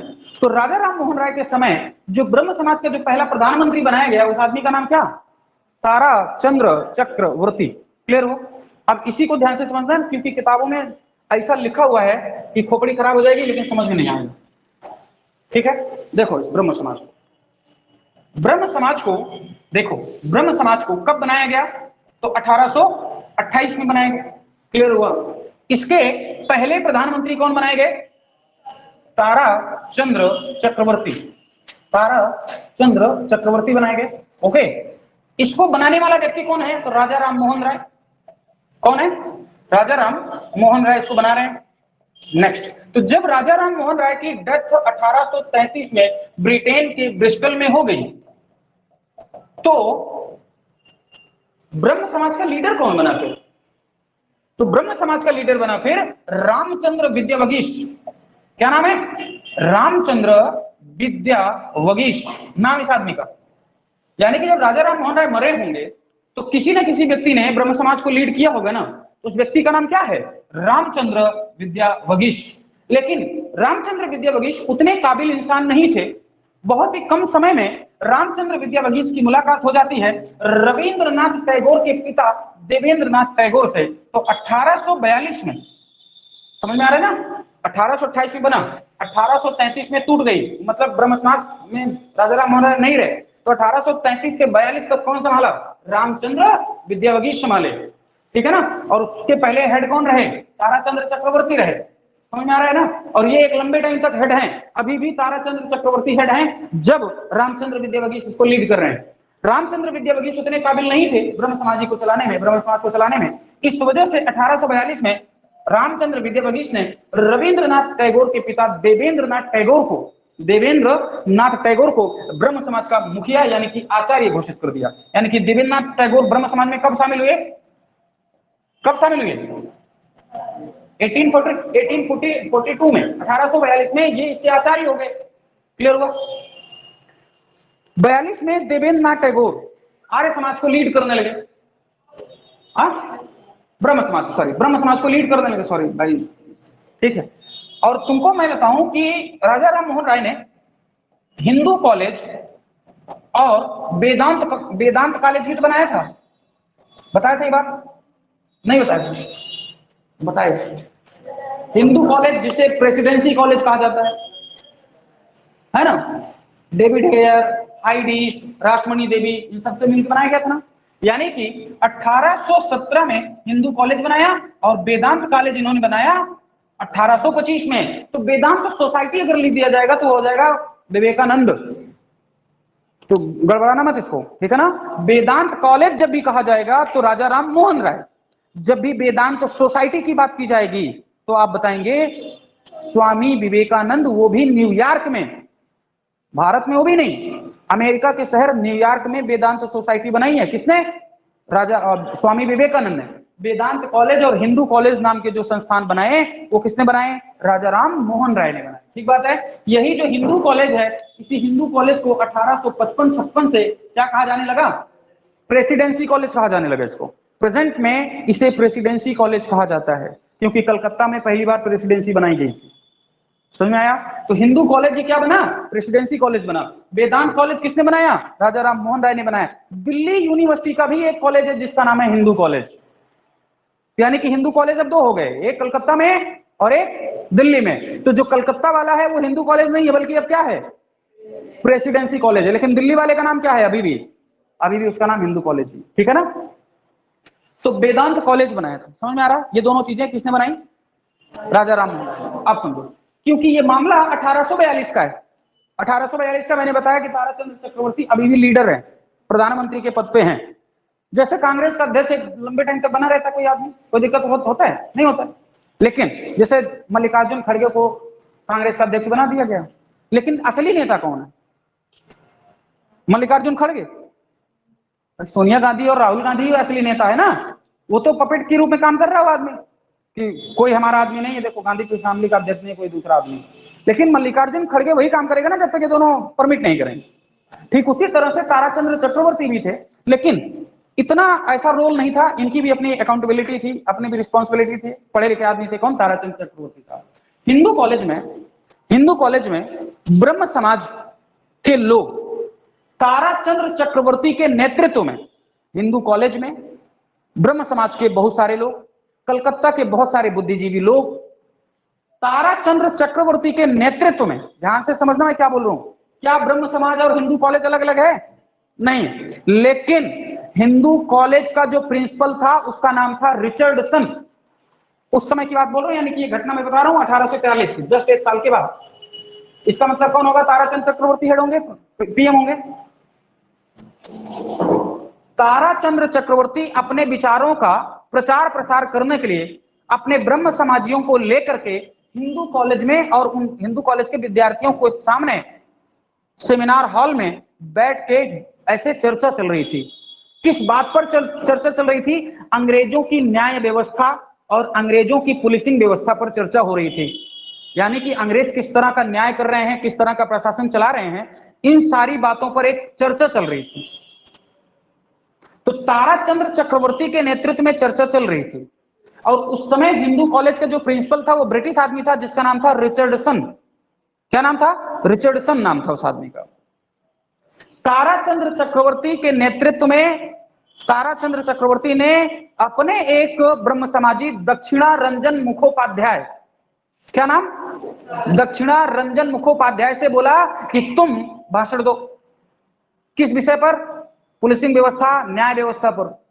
और दक्षिणारंजन मुखोपाध्याय उस ब्रिटिश प्रिंसिपल रिचर्डसन के सामने ब्रिटिश सरकार की नीतियों की धज्जियां उड़ा दी, बहुत तगड़े से विरोध किया।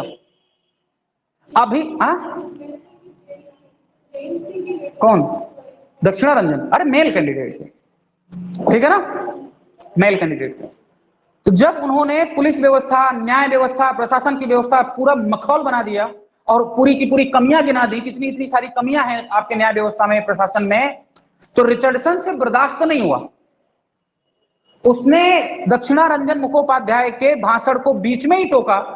उसने कहा कि मैं हिंदू कॉलेज को आतंकवादियों, विद्रोहियों का अड्डा नहीं बनने दूंगा। समझ में आ रहा है? ये सब अड्डा नहीं बनने देंगे और ये आज के बाद हिंदू कॉलेज तुम सभी के लिए मैं बैन करने जा रहा हूं। जबकि था ही नहीं लोगों का, भाई दोनों बनाए किसने? राजा राम मोहन राय ने। तब ताराचंद्र चक्रवर्ती खड़ा हुआ, उसने कहा रिचर्डसन से कि इमीडिएट माफी मांगो कि आपने जो बात बोली है वो ब्रह्म समाज और हिंदू कॉलेज के लिए बिल्कुल ठीक बात नहीं है। इमीडिएट आप माफी अगर नहीं मांगते हैं इसके लिए आपके ऊपर लीगल कार्रवाई की जाएगी, लीगल एक्शन करेंगे हम लोग मिल करके आपके खिलाफ। ताराचंद्र चक्रवर्ती का ही प्रेशर था कि रिचर्डसन को अपनी बातों के लिए माफी मांगना पड़ा। ताराचंद्र चक्रवर्ती कैरेक्टर समझ में आ रहा है? हल्का आदमी नहीं है इसका मतलब, बढ़िया आदमी है कि जो ब्रिटिश आदमी को झुका दे और माफी मांगने के लिए विवश कर दे तो छोटा मोटा आदमी नहीं होगा। तुमने शायद इस आदमी का नाम पहली बार सुना होगा, है ना? ये सारी घटनाएं कहां की थी? हिंदू कॉलेज की घटनाएं। समझ में आया? तो 1842 में देवेंद्रनाथ टैगोर इसके हेड हो गए और एक लंबे टाइम तक देवेंद्रनाथ टैगोर इसको संचालित करने लगे। देवेंद्रनाथ टैगोर रविन्द्रनाथ टैगोर के पिता हैं। ब्रह्मो धर्म नाम की एक किताब लिखी है, तत्व बोधनी सभा नाम की एक सभा की, जैसे ब्रह्म सभा है, ब्रह्म समाज है, वैसे ही देवेंद्रनाथ टैगोर ने अपने विचारों का प्रचार प्रसार करने के लिए तत्व बोधनी सभा या तत्व बोधनी पत्रिका, दो चीजों का प्रकाशन करते थे। यानी कि एक सभा बनाई तत्व बोधनी सभा और एक पत्रिका निकाली, मैगजीन निकाली तत्व बोधनी पत्रिका। ये किसकी है? देवेंद्रनाथ टैगोर की। ब्रह्मो धर्म नाम की एक किताब लिखी। किसने? देवेंद्रनाथ टैगोर ने। क्लियर हुआ? और देवेंद्रनाथ टैगोर अब ब्रह्म समाज के हेड हो गए। 1842 से लेकर के 1856 तक इसके हेड बने रहे कौन? देवेंद्रनाथ टैगोर। 1856 में देवेंद्रनाथ टैगोर, जैसे रामचंद्र विद्यावगीश ने लीडरशिप किसके पास हाथ में दे दी? देवेंद्रनाथ टैगोर के। ठीक उसी तरह से देवेंद्रनाथ टैगोर ने 1856 में केशव चंद्र सेन को ब्रह्म समाज की लीडरशिप दे दी। समझ में आया? केशव चंद्र सेन देवेंद्रनाथ टैगोर और राजा राम मोहन राय, इन दोनों के विचारों से ज्यादा मॉडर्न विचार रखते थे, है ना? ये लोग तो सिर्फ इंडिया तक अपने आप को सीमित रखते थे। केशव चंद्र सेन इंटरनेशनल फिलॉसफी में यकीन करता था, यानी कि सारी संस्थाओं का, सारी चीजों का वो अंतरराष्ट्रीयकरण करना चाह रहा था। जैसे भारत में पहली बार इंटरनेशनल मैरिज का कॉन्सेप्ट केशव चंद्र सेन दे रहा है। अभी तक अंतरराष्ट्रीय विवाहों का कॉन्सेप्ट नहीं था, कानून कर लिया तो कर लिया, अलग बात है। भारत में जो पहला ऐतिहासिक अंतरराष्ट्रीय विवाह का उदाहरण मिलता है वो चंद्रगुप्त मौर्य और हेलेना का मिलता है। ये फर्स्ट इंटरनेशनल मैरिज मानी जाती है ना? लेकिन इसका बढ़ावा थोड़ी ना किसी ने दिया, भैया ऐसा करो। आज निक जोन्स कर रहे हैं, अलग बात है, प्रियंका चोपड़ा कर रही हैं, सानिया मिर्जा शोएब मलिक से की, तलाक हो गया, वो अलग केस है। लेकिन पहली बार भारत में ऐसा एक समाज सुधारक जो इस बात को बोल रहा है कि अंतरराष्ट्रीय विवाह होने चाहिए, इस तरह की बात बोलने वाले पहले व्यक्ति कौन है? केशव चंद्र सेन। क्या ऐसा राजा राम मोहन राय और देवेंद्रनाथ टैगोर बोल पाएंगे? कभी नहीं बोल पाएंगे, बोला ही नहीं।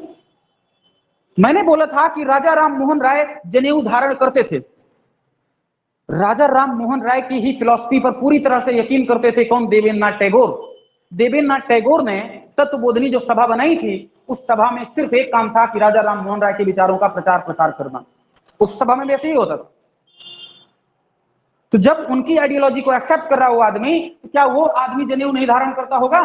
तो वो आदमी भी जनेऊ धारण करता होगा। और केशव चंद्र सेन को ब्रह्म समाज में लाया कौन? देवेंद्रनाथ टैगोर। एक दिन ब्रह्म समाज की मीटिंग में देवेंद्रनाथ टैगोर की जनेऊ धारण करने की वजह से केशव चंद्र सेन ने सबके सामने भरी आलोचना की। तुम पाखंडी हो, तुम समाज सुधारक हो ही नहीं सकते, तुम पाखंडी हो, तुम जनेऊ धारण करते हो, तुम्हारी मानसिकता ब्राह्मणवादी है। इस तरह के आरोप लगा दिए। किसने? केशव चंद्र सेन ने। इसके ऊपर? देवेंद्रनाथ टैगोर के ऊपर। केशव चंद्र सेन ही वो पहला व्यक्ति है जिसने ब्रह्म समाज को बंगाल से निकाल करके पूरे भारत में फैलाया। सबसे ज्यादा जो प्रचार प्रसार हुआ, सबसे ज्यादा ब्रह्म समाज की जो ब्रांचेज ओपन हुई, वो केशव चंद्र सेन के नेतृत्व में हुई हैं। ध्यान रखना, राजा राम मोहन राय और देवेंद्रनाथ टैगोर और रामचंद्र विद्यावगीश के लीडरशिप में ब्रह्म समाज सिर्फ कलकत्ता और बंगाल में है, बाहर नहीं है। लेकिन केशव चंद्र सेन 1856 से लेकर के 1865 तक पूरे भारत में इसकी ब्रांचेज ओपन हो गई। यानी कि उस समय के समाज में जो सबसे बड़ा ऑर्गेनाइजेशन बना, वो कौन बना? ब्रह्म समाज बना। इससे बड़ा कोई संगठन था नहीं। लेकिन इस संगठन को इतना बड़ा संगठन बनाने का क्रेडिट किसके पास? इसीलिए केशव चंद्र सेन के पास इतनी हिम्मत आ गई कि देवेंद्रनाथ टैगोर की सरेआम आलोचना कर दिया। उसने कहा कि तुम्हारी औकात क्या है मेरे आगे? ये जो लोग जैसे भी अमित शाह बोल दे या मोदी बोल दे, कोई इसकी बात को काटने वाला है? कोई काटने वाला तो है नहीं, जबकि उनको बनाया किसने? आरएसएस ने। उनको बनाया किसने? आरएसएस ने बनाया। आज आरएसएस को भी उनसे डर लगता है। भाई मोदी की, अमित शाह की अपनी अलग छवि है, पावर में है, अथॉरिटी उनके पास पूरी। समझ में आ रहा है कि नहीं आ रहा?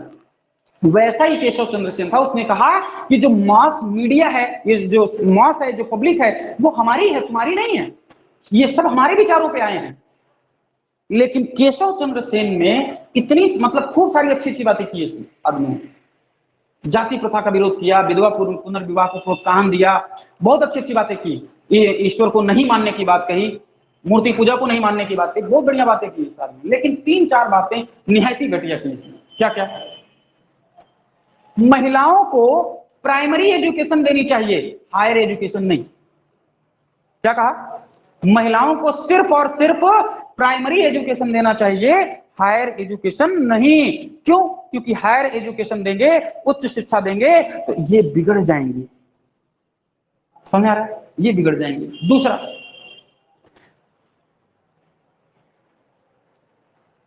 महिलाओं में पर्दा प्रथा निहायती जरूरी है। पर्दा प्रथा होनी चाहिए, पर्दा प्रथा होनी चाहिए, पर्दा प्रथा हो, और इनको उच्च शिक्षा से वंचित किया जाना चाहिए। तीसरा, किसी भी महिला को किसी पुरुष से मिलने की आजादी नहीं होनी चाहिए। कि अगर कोई लड़की, जैसे अपने गांव में है ऐसा, तो लड़की लड़के के साथ खड़े होकर बात कर सकती है? नहीं कर सकती। वैसी बात कर रहे थे, है ना, कि कोई लड़की या कोई स्त्री किसी पुरुष से बात ना करे। ये 3 कमियां थी।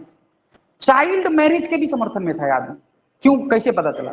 क्योंकि उस समय मिनिमम जो एज थी वो 14 साल निर्धारित की गई थी। केशव चंद्र सेन ने 1866 में, जस्ट अगले ही साल, अपनी 13 साल की बेटी सुनीति कुमारी का विवाह 66 वर्ष के एक राजकुमार, बिहार के कूच राजा के साथ कर दिया। शुरुआत में बोल रहे थे कि चाइल्ड मैरिज नहीं होनी चाहिए। शुरुआत में क्या बोल रहे थे? चाइल्ड मैरिज नहीं होनी चाहिए। जब चाइल्ड मैरिज के शुरुआत में आप खिलाफ में थे, तो अपनी, और उस जो एक्ट पारित कराया था, नेटिव मैरिज एक्ट था, 1872 में पारित हुआ था। उसी एक्ट, वो एक्ट पारित हुआ था नहीं केशव चंद्र सेन के प्रयासों से, नेटिव मैरिज एक्ट। समझ आ रहा है? तो उसमें आप कह रहे हैं कि 14 साल से कम किसी स्त्री का विवाह नहीं होना चाहिए, और कुछ ही समय पहले आप अपनी 13 साल की बेटी का विवाह 66-70 वर्षीय एक व्यक्ति के साथ कर रहे हैं, जो कि कूच बिहार का राजा है। जब लोगों ने इनसे पूछा कि भैया ये क्या है, देवेंद्र नाथ टैगोर ने कहा भैया चलो जनेऊ के नाम पे तो तुमने हमारा आलोचना किया, ये क्या है? उन्होंने कहा जोड़ियां ईश्वर बनाता है। अभी तक नास्तिकता का प्रचार कर रहा था आदमी, कर रहा था भगवान नहीं होते, और जब बात अपनी आ गई तो उसने क्या कहा कि जोड़ियां ईश्वर बनाता है, इसमें हम क्या कर सकते हैं। और दूसरी इंपॉर्टेंट बात, पूरे जीवन वैदिक धर्म का उल्लंघन करता रहा, कर्मकांड को नहीं माना, ब्राह्मणों के खिलाफ फतवा जारी करवाया, अपनी बेटी का विवाह पूरे ब्राह्मण धर्म के रीति रिवाजों से संपन्न कराया। किसने? केशव चंद्र सेन। यही वजह थी कि 1866 में देवेंद्र नाथ टैगोर ने केशव चंद्र सेन को ब्रह्म समाज से निकाल के बाहर कर दिया। क्या? नहीं तो अति कब हुई? 1866 में। अति कब कर दिया आपने? नहीं, तब अति नहीं थी। चलो आप पर्सनल पे आ रहे हो, कोई दिक्कत नहीं, लेकिन अब आप पब्लिक वाला काम कर रहे हो, अब पब्लिक के खिलाफ गए हो। भाई देवेंद्र नाथ टैगोर अगर उस समय निकाल देते तो लोग कहते ना भैया चलो, तो आप में आलोचना बर्दाश्त करने की क्षमता नहीं है, आपकी किसी ने व्यक्तिगत आलोचना कर दी तो आप बर्दाश्त नहीं कर पाए। अब पब्लिकली आलोचना हो जाती ना, इस वजह से देवेंद्र नाथ टैगोर ने केशव चंद्र सेन को निकाल दिया 1866 में। जैसे ही देवेंद्र नाथ टैगोर ने केशव चंद्र सेन को ब्रह्म समाज से निकाला, क्योंकि मैंने बताया था कि केशव चंद्र सेन की वजह से ब्रह्म समाज बहुत ऊंचाइयों पर गई, तो 1866 में इसी मूल ब्रह्म समाज में पहली बार पार्टीशन हो गया। यानी कि जो मूल संविधान, मूल ब्रह्म समाज था, इस ब्रह्म समाज को 2 भागों में अब डिवाइड कर दिया गया। किसमें? आदि ब्रह्म समाज, आदि ब्रह्म समाज, और एक बना साधारण ब्रह्म समाज, ओ सॉरी भारतीय ब्रह्म समाज। क्या बना? भारतीय ब्रह्म समाज। समझ में आया? क्लियर हो? तो आदि ब्रह्म समाज को किसने बनाया? देवेंद्रनाथ टैगोर ने। और साधारण ये जो भारतीय ब्रह्म समाज है इसको किसने बनाया? केशव चंद्र सेन ने बनाया। किसने बनाया? केशव चंद्र सेन ने बनाया। बाद में केशव चंद्र सेन की जो बुराइयां थी वो पब्लिकली होने लगी, इनके विचारों से लोग हटने लगे, तो इन्हीं केशव चंद्र सेन का एक स्टूडेंट था जिसका नाम था आनंद मोहन बोस, वो भी भारतीय ब्रह्म समाज से हट करके एक नया समाज बनाया जिसका नाम रखा गया साधारण ब्रह्म समाज। क्या नाम रखा गया? तो 3 प्रकार के समाज निकल के आए। एक तो पहले ब्रह्म समाज, फिर क्या? आदि ब्रह्म समाज, फिर क्या? भारतीय ब्रह्म समाज, और फाइनली क्या? साधारण ब्रह्म समाज। तो मैचिंग करने के लिए दे देगा आपको चारों समाज के नाम और चारों मैचिंग कराओ किसने क्या बनाया।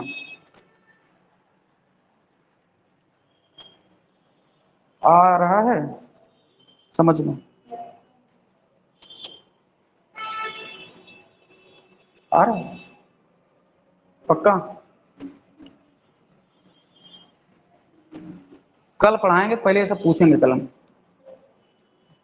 और जो आनंद मोहन बोस, आनंद मोहन बोस, ठीक है, देवेंद्रनाथ टैगोर ने, और इसको केशव चंद्र सेन ने, ठीक है। और यहीं पे बात हो गई तुम्हारी खत्म, राजा राम मोहन राय वाली, ठीक है। और अगली क्लास कल पढ़ा। किसका? नहीं, कोई काम नहीं किया, बस संभाले रहा कुछ दिन तक बेचारा, जैसे जहांगीर ने अकबर का राज्य साम्राज्य संभाले रहा कुछ दिन, वो कर पाया? कुछ नहीं किया, 1 इंच जमीन नहीं जोड़ा लेकिन साम्राज्य बनाए रखा, ठीक है।